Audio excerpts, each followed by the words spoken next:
நீலகிரி மாவட்டத்தில் இருக்கக்கூடிய உதகை மலை ரயில் சேவை ரத்து செய்யப்பட்டிருக்கிறது. தண்டவாள பாதையில் விழுந்த மரத்தை அகற்றும் பணியில் பல்வேறு தரப்பினரும் ஈடுபட்டு கொண்டிருக்கும் காட்சிகள் இவை. குன்னூர் உதகை மலை ரயில் சேவை ரத்து செய்யப்பட்டிருக்கிறது.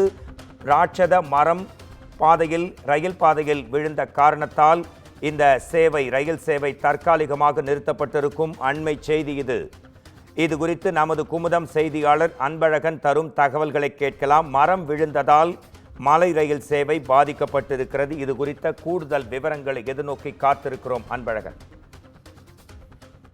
வணக்கம் மோகன்ராஜ். வானிலை ஆய்வு மையம் நீலகிரி மாவட்டத்திற்கு கனமழை எச்சரிக்கை விடுத்திருந்த நிலையில் நீலகிரி மாவட்டத்தில் இன்று காலை முதல் மாவட்டத்தில் உள்ள உதகை, குன்னூர், கோத்தகிரி அதன் சுற்றுவட்டார பகுதிகளில் இடைவிடாத மிதமான மழை பெய்து வருகிறது. குறிப்பாக குன்னூர் மற்றும் அதன் சுற்றுவட்டார பகுதிகளில் மழை பெய்து வரும் காரணமாக குன்னூர் உதகை இடையான மலை ரயில் தண்டவாளத்தில் ராட்சத மரம் வேரோடு சாய்ந்து விழுந்ததில் மலை சேவை பாதிக்கப்பட்டுள்ளது.